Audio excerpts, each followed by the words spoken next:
Assalamualaikum warahmatullahi wabarakatuh. Nepangkeun nami Abi Nurin Nur Latifah ti kelas 10 MP2. Abdi bade nyaritakeun carita babad anu judulna Hanjuang Beureum di Kutamaya. Sempalan babad Sumedang. Kacaturkeun Karajaan Sumedang teh dirugrug ku pasukan Karajaan Cirebon ari sababna Pangeran Geusan Ulun Raja Sumedang ngiwat Ratu Harisbaya istri Pangeran Girilaya Raja Cirebon.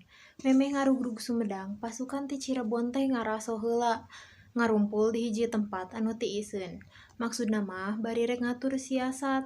Kacaturkeun Aki Sayang Hawu patih Karajaan Sumedang lar ngaliwat ka tempat panyumputan pasukan Cirebon teh. Kacida reuaseunana tuluy bae Aki Sayang Hawu teh atuh nyamar jadi aki-aki bara maen. Lempangna oge jejarig-jegan bari mawa iteuk. Tuluy ngadeuketan pasukan Cirebon teh. Ieu teh pasukan ti mana? Nah hanya rumput di dieu.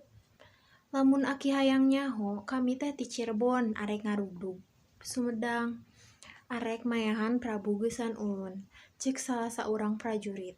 Ngadenge jawaban kitu, geuwat Aki Sayang Hawu indit. Kituna teh tetep we nyamar jadi aki-aki bara maen. Saenggeus jauh ti nu ngumpul teh, lempangna ngablesat ka waskilat. Maksudna rek geuwat bebeja ka Prabu Geusan Ulun. Sadatangna Poki Sayang Hawu unjukan. Kanjeng Prabu, di leuweung aya pasukan Cirebon rek ngarugrug, tapi teu kudu salempang, kuring siap jadi tameng. Jurungkeun we, pasti kuring bakal bisa ngelehkeun pasukan Cirebon. Kaula percaya ka Aki, tapi tetep kudu mawa balad, ceuk Prabu Geusan Ulun. Mangga, ngan kuring aya pamenta bade melak hanjuang beureum di alun-alun keraton. Eta teh pertanda mun eta hanjuang daunna garing, tandana kuring eleh, tapi mun eta hanjuang daunna anggar, hartina kuring masih keneh hirup. Heug, ceuk Prabu Geusan Ulun. Cendok Ki Sayang Hawu nyembah, terus indit neangan hanjuang. Hanjuang teh dipelakeun di alun-alun. Geus kitu mah arindit dibaturan ku tiluan. Ki Nangganan, Ki Kondang Hapa jeung Ki Terong Peot. Kacaturkeun Ki Sayang Hawu jeung baturna anu tiluan geus nepi ka tempat pasukan Cirebon ngumpul. Teu loba tatanya, deruweh perang campuh opatan ngalawan ratusan, tapi teu ieu eleh, najan opatan oge. Lantaran Ki Sayang Hawu ngawatek ajian weduk banyu jeung halimunan. Ajian weduk banyu teh dikade clear cai liput sapada harita. Ari halimunan mah bisa ngaleungit ngadadak. Atukna mah pasukan Cirebon teh eleh nungtutan lalumpatan ka mana daek. Tuluy dibaberik ku nu opatan. Ki Sayang Hawu papisah jeung baturna anu tiluan, sabab masing-masing jongjon ngabeberik musuh. Perangna 3 poe 3 peuting, sarengsena perang, nu tiluan teu kungsi panggih deui jeung Ki Sayang Hawu. Ki Nangganan nu pangheulana balik teh. Tuluy wae bebeja ka Prabu Geusan Ulun, kajadian di paperangan dicaritakeun taya nu kaliwat.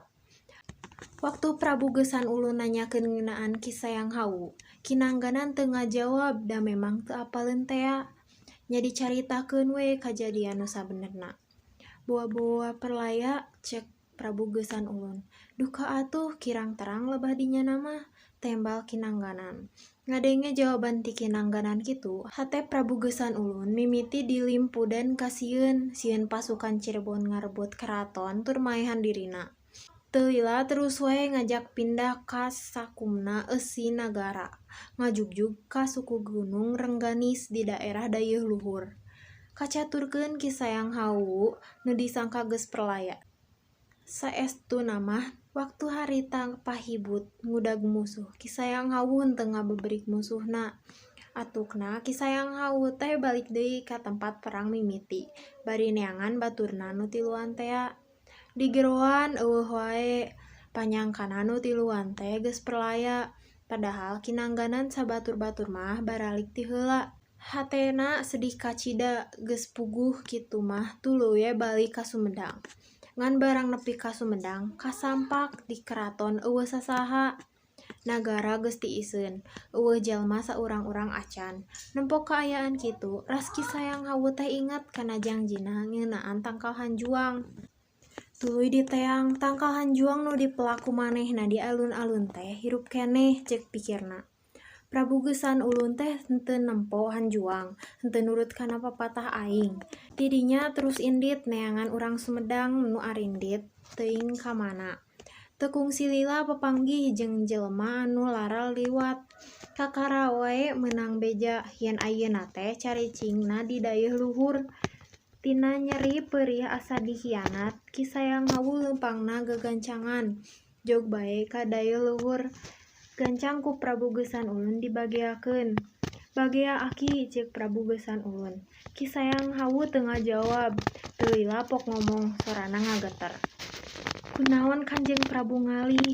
Demi nyalametkeun diri, eueuh deui cara kudu pindah nagara. Alesanana mah kuring meunang beja yen aki teh perlaya di paperangan, ceuk Prabu Gesan ulun. Kapan kuring geus nyieun tanda ku tangkal hanjuang?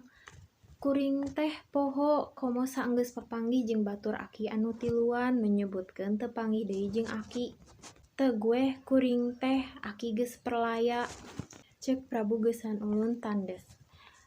Harita aki nangganan aya milu ngariung, barang karereteun ku aki Sayang Hawu geuwat dirontok ditubles ku kujang pusaka. Nempo kajadian kitu, Prabu Gesan ulun teu bisa kukumaha. Teu lila ti harita, aki Sayang Hawu indit kaluar ti keraton baripokna, aing cadu moal ngawula kanu teu tumarima. Nepi ka maotna, urang Sumedang eueuh nu apaleun di mana tempatna. Ngan cenah, aki Sayang Hawu teh sabenerna mah henteu maot, tapi tilem di kabuyutan dayeuh luhur. Nepi ka kiwari tempat paragi tilemna loba anu ngajarahan. Ngan aya pantanganana ulah make batik motif Jawa atau motif Cirebon. Sakitu ti abi. Assalamualaikum warahmatullahi wabarakatuh.